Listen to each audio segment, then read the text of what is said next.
And if I could have a drum roll, please, for his introduction.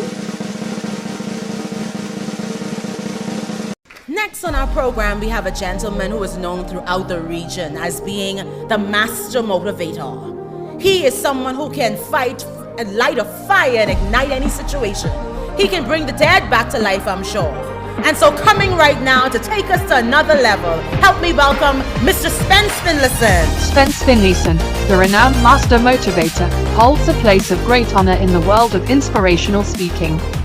With a collection of over 5,000 witty and amazing speeches, he has influenced and transformed the lives of countless individuals across the globe.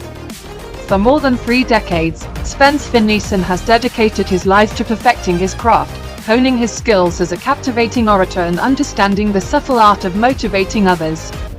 His unwavering commitment to personal growth and self-improvement has made him a true leader in his field. Through his powerful words, Spence Finlayson has managed to touch the lives of people from all walks of life, regardless of their age, background, or nationality. From packed auditoriums to intimate gatherings, his charismatic presence and ability to connect authentically with his audience have earned him immense respect and admiration. Throughout his career, Spence Finlayson has embarked on numerous journeys, traversing various parts of the world in pursuit of knowledge and enlightenment. His passion for his craft has taken him to distant lands, where he has absorbed the wisdom of different cultures and met outstanding people along the way. Each speech delivered by Spence Finlayson has been carefully crafted, embodying his profound understanding of human psychology and the transformative power of words. With his sharp wit, impeccable timing, and unwavering charisma, he has succeeded in captivating audiences and leaving a lasting impact. Spence Finlayson's talent lies not only in his ability to motivate and inspire, but also in his genuine love for his craft. His relentless dedication to his profession is evident in every word he speaks, as he continues to refine his skills and evolve as a speaker. He understands that his role is not only to uplift and inspire, but also to empower individuals to unlock their full potential and achieve extraordinary success. As he says, "Dare to be great." With an extensive repertoire of speeches touching on topics ranging from personal development to leadership, relationships to career growth, Spence Finlayson's impact is far-reaching. His words resonate deeply with individuals seeking guidance, inspiration, and a renewed sense of purpose. It's truly an honor for me to be here with you. I came in person to be here with Aaron Starr and the entire group. But I'm honored to be here. Cancer is very close to me. My wife died 3 years ago from breast cancer, and I was with her in the entire journey for 4 years before she succumbed. So it's very special to me, but I want to just share a couple of things about hope and God before I go on to the cancer part, if I can do that, Rochelle. Yes. In 1992, I was invited by the then PLP to speak at the convention. Doug Maynard was the chairman of the party, called me. He said, "We want you to speak at the convention." So I spoke to my big brothers. I'm the last child. My brothers Alpheus and Roosevelt, and they said, "Yeah, sure, man. You're gonna be on national TV. People can see what you can do." So I took the job, but before I went to speak, I asked Mr. Maynard. I said, "Do I have to say PLP all the way and all the other slogans?" And he said in his rough voice, he said, "No, man, just do what you do on TV. We want you to motivate the delegates." At that time, I had my first TV show coming from the Crystal Palace Hotel called The Possible Game. I was supposed to speak for 10 minutes, but Sir Lindy got up clapping me. Katie Hanna got up clapping me, and Sir Clement. I went on for 25 minutes. And when I went down, Mr. Maynard said, "Boy, you're going over time, He said, "Boy, but you were good. Go to Henry's store for your money." So I went to the store, got my money. I was the toast of the town for a couple of months. And then they called the election. And the PLP lost that election. And Rochelle and company, my life changed dramatically. All people were saying, "The last time I saw you, Finlayson, you were..."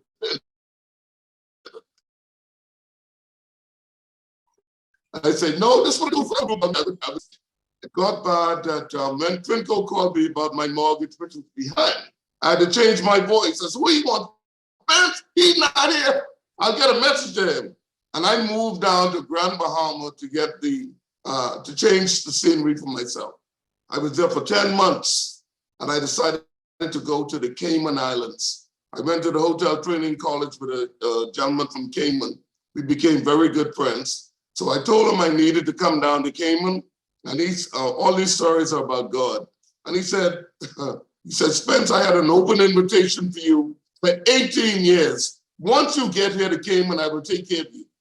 I really didn't even know where Cayman was. I know it was somewhere in the Caribbean. But now I have trouble to get money. It was $384 in 1993. And all I got was the ticket money, Rochelle. And then I landed in Miami at the Miami International Airport. Panic hit me. I said, what if I have to pay the party tax from Miami to Cayman? I have no money. And this is a fake story. But being a talker, I struck up a conversation with the ticket agent from American Airlines. And we talked about everything under the sun until it came around to the party tax. And she said, no, it's already included in your ticket. And I turned around and I said, thank you, Jesus. Now, she didn't know I need that information for me, because I was dressed sharp. My father was from Mangrove Key Andros. And the best advice he gave me, he said, son, buy good clothes, because you never know when you go. I had no money, just a leap of faith. And I knew one person in Cayman. When we landed at Owen Roberts International Airport that night, I said, my God, if Roland Jackson doesn't show up, I have to go back on this plane, because I don't know anyone here and I have no money. Do you know he was the last person to show up? Customs and Immigration are looking at me. Why is this man still in the hall? And I'm in a foreign land. Finally, he came and he took me to the airport hotel and paid my bill for 2 weeks. I did my first seminar in Cayman at the Hyatt Regency Resort.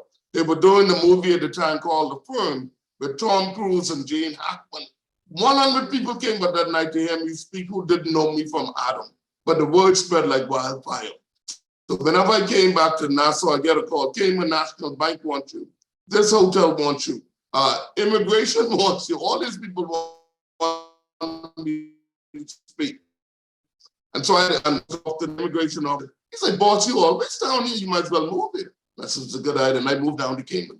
But that's a leap of faith. You see, I don't just believe God. I know God. Because God did that. God, and that opened up for me 20 other Caribbean countries to work in. One leap of faith, believing and trusting in God. My second God story is this. When I first went out, I didn't have a credit card anymore. Because during that PLP fiasco, Barclay Card called me and asked me to cut up their card. Oh yeah, so could you cut up my card, please? So I cut up the card. But I didn't let that stop me. And this is what I'm saying. How bad do you want it? I would go into these countries, introduce myself. My name is Spence Finlayson. I'm a motivational speaker from the Bahamas. I'm going to stage your property, your hotel. For 30 days, I will pay you what I owe you at the end. And they all said yes. Could you imagine that? No credit card on file, and they said yes. Now, I'm in these people's hotel eating breakfast, lunch, and dinner, room service. No money in my pocket, no credit card on file. Just the hope and the faith that when I do my seminar, I will make enough money to pay the bill and bring a few dollars home. And God always brought me through. But one time he prayed me in Grenada. I was staying at the Rex Grenadian Hotel. I was there for 28 days already in St. George's, Grenada. And I realized I only had 2 persons registered for my leadership seminar, and that couldn't pay anything. So being a man of faith, I got down in my hotel room. Now, I can't pray like y'all, Rochelle. No, I can't pray like y'all. I haul and I cry out to God. I got on my knees and I said, God, I'm in trouble. I need help. I've already been here for 28 days. I eat up all these people's food and everything else, and I have no money. I need help, God. I'm in trouble. I need help. And that was my prayer. And as soon as I got up off my knees, the phone rang in the room. And I grabbed it. It's a great day, because no one needs to know what you're going through. The woman on the other end of the line sounded so official, so I straightened up quickly. She said, is this Mr. Spence? Because that's what they call me in the Caribbean. Finlayson is a hard name. So I said, yes, this is Mr. Spence. She says, my name is Jillian Friday. I'm the human resources manager for Grenada Telecommunications Company, a cable and wireless company. We would like to know if you have space for 19 persons to attend your seminar.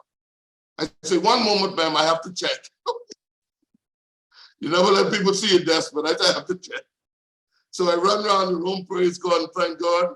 I went back to the phone. I said, yes, I think we could squeeze them in. You see, I don't just believe God. I know God. He delivered me. And my third God story is this.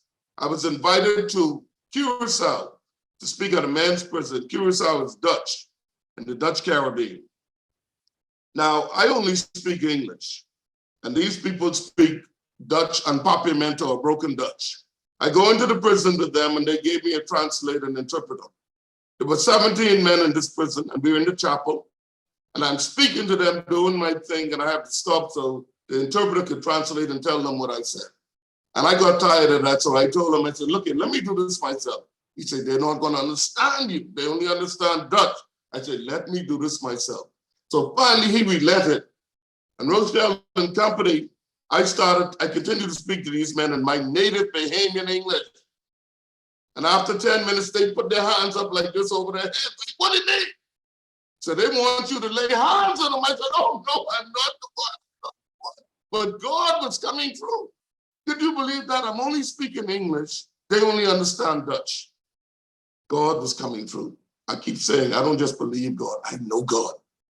Now, I'll share my wife's situation with you, an experience that some of you may have gone through. When we got the word, when we went to the doctor, and I thank Dr. Conwell Brown because he engineered something for me. And the doctor says, it's cancer. I could remember just looking at the tiles on the floor in that office. And we were so afraid, we didn't even ask what stage or nothing it was. Went home, and oh man, that was the time. Finally, we went back to the doctor, and he said stage 4. Said, oh my God, that's it, stage. But I give my wife credit, she was a fighter, and thank God she worked at Commonwealth Bank, where they had a good insurance because the treatment was expensive. $12,000 a month, unbelievable. And she maintained her dignity and her composure. She fought through it. And adding to that, the cancer, the chemo treatment affected her kidneys. So she ended up on dialysis. And 3 days a week, I'm taking her to dialysis and the other 2 for chemo. And God always works, you know. We were seeing a particular doctor, and he said, he called us and said, well, he told my wife that the insurance was up, so we can't come back tomorrow for dialysis. I said, what? Yeah. He sent us to Princess Margaret Hospital. I can never forget this. So we go to Princess Margaret Hospital. They gave me a couple of names to look for. I go in there, and we see none of the people they said we must look for. We walk all around the hospital, dejected. Walked back in, and there was a woman there who I should have looked for. She said, Mr. Finlayson, come, we're going to check you out. Let's take care of her. And so I'm trying to sell myself to her, you know, blah, blah, blah, this and that and that. She said, you don't have to say anything, sir. She said, the good work that you've done in this country, I got you. I'm going to make sure your wife gets paid to go on dialysis. And that's what happened. And it's called favor because we had another chance to go somewhere else. And we ended up at Ronnie Knowles' place through favor. But it was not an easy experience. Thank God I worked for myself, so I was always just catering to her. I went with her to every appointment, everything I did. My wife never drove, so I would just drive her, and I took that time out to do that for her. Cancer is not easy, and it affects the entire family. And that's why you need to have faith. You need to have the kind of faith that the Apostle Paul talked about, to call for those things that be not as though they will. Because faith is the oil that takes the friction out of living. When you have faith, it will allow you to turn your liabilities into assets, stumbling blocks into stepping stones. When you have faith, your load may get heavy, but the knees won't buckle. You may get knocked down, but you won't be knocked out. You got to have faith. I live in this life on faith. On faith. We talk about those trips I took to the Caribbean. I'm seeing Dr. Roberts here now on one that I took to Kingston, Jamaica to do my show with Shaggy and Luciano at their hotel in Kingston. But it's all about faith. Surviving a day with cancer is an achievement. So hold on and make your way out of it like a fighter. My wife was a fighter, man. She was a fighter. In her difficult condition, she continued to do things around the house. And she was still concerned about me. I said, baby, don't worry about me. Don't worry about me. You know, whenever she had to go over for stuff, I'm taking her over. So I was there all the time. It's not an easy road. You know, you can be a victim of cancer or a survivor of cancer, but it's your mindset. And Angie had the greatest mindset because she still wanted to do things. She didn't give up, you know, and we need to have hope. They tell me hope is like the sun, which as we journey towards it, casts a shadow of a burden behind us. We need to have hope. And hope is the key that unlocks the door to discouragement. Once you lose hope, that's it. And once you choose hope, then anything is possible. You know, and the cancer affects the entire family. I know from different times when I had to go on a speaking engagement somewhere, I couldn't take it to an appointment, and we had to try to get someone undertaken. Everybody's cutting up. Well, I can't go, I can't do this. I said, man, let me just do this. But you know, tonight I want to tell you, having cancer doesn't mean it's the ending. Have the authority and fight your way out with a big, bright smile and a warrior's heart. My wife had a warrior's heart, a warrior's heart. And, you know, I can tell you this, we were doing that for a number of years, about 4 years. And one day I pick her up from dialysis. And she came in the car and she says, baby, I don't have no life, you know. She said, I'm just from doctor to doctor. And man, as a motivational speaker, I didn't have anything to come back with that because that was the truth. We were just from doctor to doctor. And then she got sicker again and we had to put her in doctor's hospital. And 2 weeks later, she died. And I was right there with her. She asked me to make her some breakfast. She said, baby, make me some breakfast. I'm no big chef like Dr. Robin Roberts and all them, you know, I could put something together. So I said, what you want, baby? She said, make me some cream of wheat. I thought I could master that. So I went downstairs and I made the cream of wheat, brought it back up to her and gave it to her. And she said, thanks, baby, I can eat this. Let me catch myself. But she wasn't feeling too well. She was in a lot of pain. So I go downstairs to do something. And 15 minutes later, I hear our daughter scream. And that was a scream I never wanted to hear. Because our daughter would scream for a little something, insect flying around. But this scream was serious. So when I finally went upstairs, there was Angie sitting in the bed, eyes open wide, didn't touch the board or nothing, just gone. She fought to the bitter end. So, and the thing is with cancer, you have to be careful who you choose to talk to. Because you have some people who can give you some wrong advice. They can tell you this, and everybody have a story on it. Everybody have a story. Oh, you should drink some coconut water. I have a sister who had that, and she drinks some coconut water, and it just, everybody have a story. But you have to, you know, you have to look deep within and pray. A friend of mine just lost his wife, and he said, how did you manage, man, after losing your wife? I said, my brother, it's only been God. Only God could keep you. I got some good advice from a man named Wellington Miller right after my wife died. Wellie Miller lost his wife, I think, to the cancer. And he said, Brother Finlayson, let me tell you what I did. He said, I went on the airport road and I turned my windows right up and I drive and I just cried and I cried and I cried and I cried. And I did exactly what he said. I went on the airport road, threw my windows up and I drove and just cried, just let the tears go. I remember C.B. Morse, Reverend C.B. Morse calling me to give me sympathy and I couldn't even talk to him because I was so choked up. It's not an easy road, but you know, I always remember that this too shall pass. This too shall pass. And there's a saying, you know, once you've stood up to cancer, everything else feels like a pretty easy fight. Once you've stood up to it, you see that. Seeds of faith are always within us, and sometimes it takes a crisis to nourish and encourage their growth. And I know there's some great people in this world, and just like you, great challenges. But you know, your life is a story. Write it well and edit it often. I'm so excited to be here tonight with you. I could talk all night and I'm gonna go out for, Rochelle, I have 5 more minutes? I'll take 5 more. So this is what I do. Go ahead. This is what I do. So, and this is a gift from God. You know, the thing is, I got the job at ZNS after Angie died, and now she would have loved to see me doing this thing, because I've been doing it all over.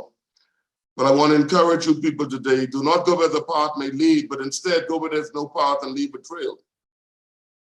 Strive to get on top in life, because it's the bottom that's overcrowded. And stay away from the negative people, because they will steal your dreams and sap your energy.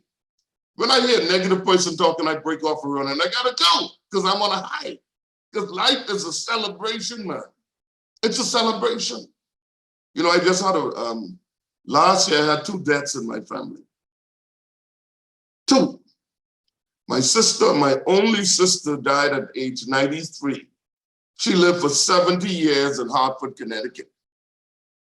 She died in February. We went up to the funeral, me and my brothers and family. As soon as I got into the church, my niece, who was older than me, by the way, she said, "Uncle Spence, we need you to speak." What?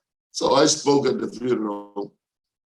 Then some months ago, last year, my big brother, Spence Finlayson, died, along with his wife.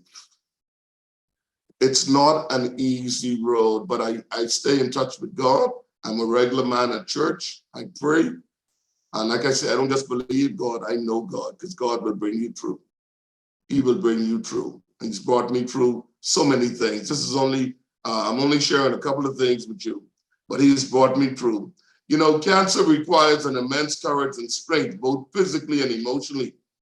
And I want you to know that you need to be strong and be around loving and positive people. Loving and positive people. You know, I know cancer is tough, eh, Rochelle? But I know this group and everybody else, you're tougher. You're tougher. You have greatness within you. And remember this, just when the caterpillar thought the world was over, when the caterpillar thought its world was over, it turned into a beautiful butterfly. It's not over until God says it's over. Nobody can count you out. Don't let anyone try to count you out. It's not over until God says it's over. And when you come to the end of your rope, tie a knot and try to hang on to it. Tie a knot. I'm going to share one last point, because I'm a runner. I just go all day on these things. I go all day. Now, the power to heal lies mostly within the patient. And if the patient wants, he can work out miracles. Yeah, and it's all about the attitude, you know. It's all about the attitude. And cancer encourages you. It's an ugly disease. But the beauty of life after cancer is worth fighting for. I know there are many cancer survivors. And, you know, and I'm telling you, I leave you with another thought. Last year, our only daughter was involved in a plane crash in Long Island. Coming from Long Island, where a young girl died. I'm getting out, going to church, and my cell phone rings. I said, who was calling me on a Sunday morning, man? I need a break. I'm not going to answer this phone. But the Lord said, answer that phone. And I was obedient. I answered the phone. It was my daughter. Says, Daddy, the plane crashed. I lost my cell phone. Call the authorities. Oh my God. That ain't hit me yet. So I'm driving to church. I go into church. And while sitting in church, listening to Pastor Mario Moxie, good pastor, my phone keep beeping up. Calling me, I'm in church. So I sent a note, who's calling me? She said, Daddy, this me. You mean you going to church and I tell you to play crash? I said, yeah, I know that stuff. But I just thought the way you said it, you were so calm that in my mind, the plane probably skidded off the runway, not a real crash. So then that ended that part. I went on Facebook. And on this in church now, Facebook, they said someone died in that crash. Oh my God. And I'm calling the numbers now that she called me from and no one is answering. I'm in church. I know the power of God. I pray to God. And the next man said, go back on Facebook. And I go back on Facebook and there was a picture of my daughter standing up at the crash site looking bewildered. The other girl had died, which is so sad. Eh? 3 of her friends. But, you know, I keep saying, this too shall pass. It didn't come to stay. Life is serious business. Life will knock you down so you could stand up again. Life will take your sight so you could see again. Many times in this life, you have to be killed just so you can experience a good life. I'm honored to be here with you this evening. I'm going to leave you with this quote from my friend Les Brown, one of the top motivational speakers in the US. This is what I do. This is a gift. And I studied hotel management. I didn't study any of what I do today. And that's how amazing God is. It's a gift. All right. And when I speak abroad, people ask me, where did I get my MBA degree from? They don't even ask if I have one. They want to know where I got it from. I've only been to SAC and the Hotel Training College. That's all I've been to, but God put some stuff in me. So I want to thank you, and I know what you're going through, those who may have some family members dealing with it. It's not easy. And I understood what my wife was dealing with. The feeling every single day could be your last day. And that's what she dealt with every day. It could be your last day. And so I knew what it was. And she was a gift to me from God. She was a gift, never gave me one moment of trouble or anything. She looked out for me. She cared for me. So I leave you with this thought now from my friend Les Brown. It says, if you want a thing in life, body to go out and fight for it, to work day and night for it, to give up your time, your peace, and your sleep for it. And of all that you dream or scheme is above it. And if life seems useless and worthless without it, and you gladly sweat for it, and fret for it, and slog for it, and lose all your terror of the opposition for it, if you simply go after the thing that you want, with all of your capacity, stern open, stern pertinacity. If dogged and grim, you besiege and beset it. With the help of God, you'll get it. Go forth. God bless you. Thank you for the opportunity, Rose. Thank you, Spence Finlayson. What an inspiring message today. I don't know if anyone in our audience has any questions, comments, anything they want to share. Feel free, you can either open your mic, you can type it in the chat and I will read it for you. Feel free to use this time now to do that. But as we wait to see if anyone has anything to say, Spence, I just would say that I knew both your brother and your wife. Okay, yes. Wife was a beautiful soul. We worked together very shortly when I rejoined Commonwealth Bank, and Yes. she was a beautiful soul as she went through her journey. Yes. I know it was rough for you and her, and Right. I commend you both on it, and I especially thank you for coming and sharing with us tonight on that. I know that probably isn't easy to do, but you know, I'm sure it will be an inspiration to somebody on this call tonight. Yes. We thank you very much for sharing with that. You're welcome. Somebody in the chat commented as you were speaking, Spence with a message to be encouraged. And that is true. Thank you. Thank you very much. Anyone else have anything else for Mr. Finlayson? Any comments? Anything you want to share? Good afternoon, Ms. Wilkinson. Yes, go ahead. Here. I just want to say this was very timely.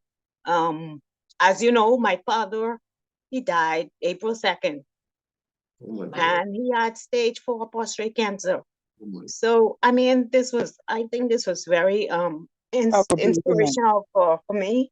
Um, as you know, the funeral is not as yet. With the funeral is scheduled for next week, Saturday. My family and I, I don't know what to say, but I really appreciate the session today because it was very helpful for me. So I think that, this is what we need more of, things like this. You know, as we are going through, I must say my father, he had great hopes. He was never disappointed, nor was he downcast during his time when he was diagnosed. He was diagnosed a year ago. And when they diagnosed him, he was stage 4. But every time you asked him, he was like, he was in no pain at all. So, the doctors just said, if he even have pain, they was like, don't even give him anything strong, just giving him some Panadol tablets. And that would do it. But, even with that, he never took the tablets or nothing, He was just, he was just so confident and he had a strong faith in God. Yes. And, you know, as we celebrate the life of his homegoing, like I say, the next week Saturday, I am very confident that I know that he found rest because he told us also, when he was first diagnosed, he told us about this dream that he had. And he was saying that he dreamt that he purchased this ticket on this to travel, and like when he went to the mailboat to travel, the lady told him, said, it's not your time. You came too early. But he said, but I look at the ticket, this ticket say this particular time, and my brother, I had a brother who even passed in August, even before him. And it was like unexpected. But I mean, even doing that, he was still strong and he was still confident.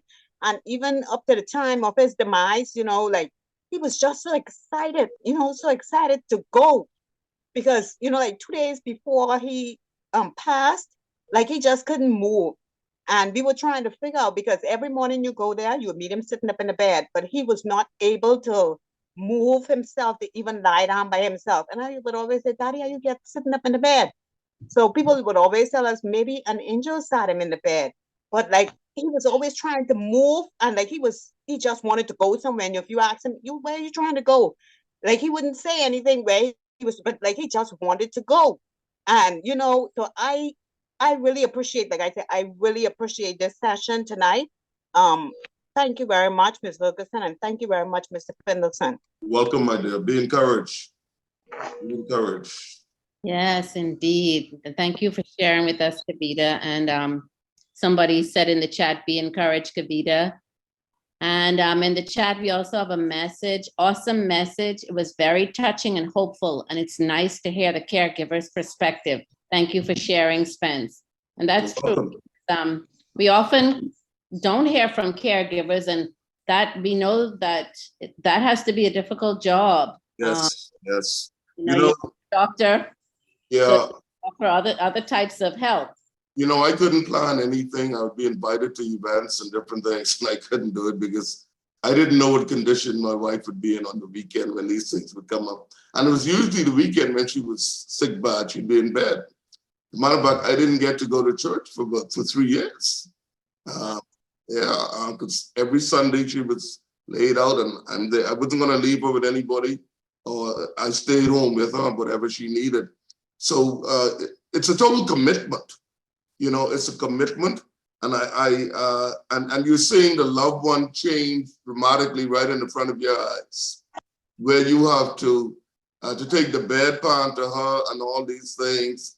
And I remember one point she had, if you remember, Angie had beautiful hair, and it just disappeared, and she decided to put on a wig, and that wasn't looking well. But it's so much that we go through, and that's why I don't think anyone who's a caregiver should aggravate people.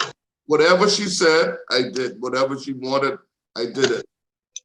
And I have no regrets because I was there the entire way, all the way, right up to her death, But you know what is funny? I'm going to say this in close. When she was diagnosed, I ran into someone from a church that I had attended.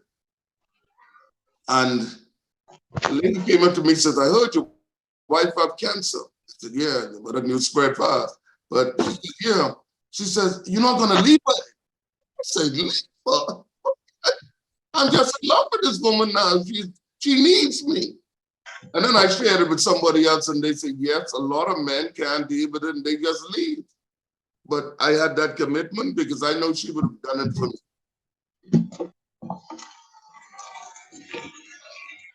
Good evening, Rochelle, Spence, Bahamas. My Good name is evening. Linton. And Spence, I just want to say you never disappoint. You always come through and your message is always on time and so very, very meaningful. You spoke of two areas and that were very meaningful to me. You spoke of faith and the need for faith and the part that our faith should play at all times in our lives, really, and particularly going through a stressful time as you would have gone through with your wife. Right. And it's many times that it's our faith that brings us through all the challenges that we have in life. That's right. And that's the one thing we should always hold on to. Yes. The second point you made, having gone through cancer myself and being a survivor, positivity. You need to always, always, always surround yourself with positive people, positive issues, and a positive environment, because that negativity just bears you down. Right. It drains you and it puts more stress on you than you're really supposed to be carrying. So I really enjoyed your presentation, as I always do. Thank you. I just love every opportunity that I have to hear your presentations. And so I say thank you to the Cancer Society for inviting you. This has certainly been timely and I enjoyed it. Thank you so much. Appreciate you. Thank you. Thank you. Yes. I think everybody here has at least one takeaway. I wrote down a few. And I think the one that really struck out for me, you can be a victim of cancer or a survivor of cancer. And I think a lot of people fall victim early in the game. Yes. And I think if like you say, if people would stick to the positive and, just kind of cast out that negative, like you say, and, your life is a story, write it well and edit it often. So throughout that journey, there's always going to be something to write about. So, just make sure that it's all good things that you're writing about. So, and share it with other people, I would say as well. People tend to, I don't know why, is it that people kind of look at cancer like a taboo kind of thing? They don't. Yes. There's some people who won't say they have it. They won't tell you. Or don't let anybody know. No. I don't know why, because I think there's strength in numbers and, the support group. Right. You need that positive support group. And on that note, I'll put a plug. Omega mentioned our support group meeting, and I would encourage anyone who needs it to join our support group meetings. We have a lot to offer, and like I said, I think sharing is a big way of dealing with your own situation. And when sometimes you hear what you think is the biggest, I guess, thing going on, you find out other people have way worse going on than you. And then you kind of realize your situation might not be as grave as you think it is. So, lots of sharing in our support groups. I'd encourage any and everybody who's interested to join us. Miss Rochelle? Yes. Please.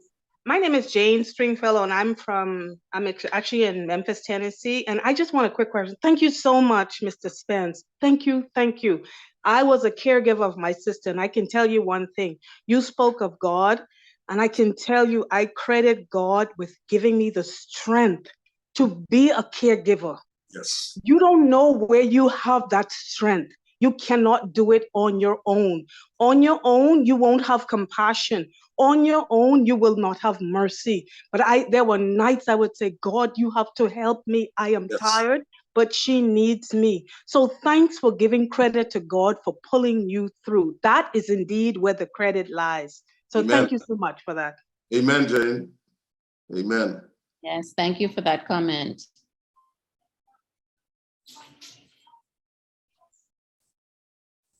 Anyone else? No? Okay.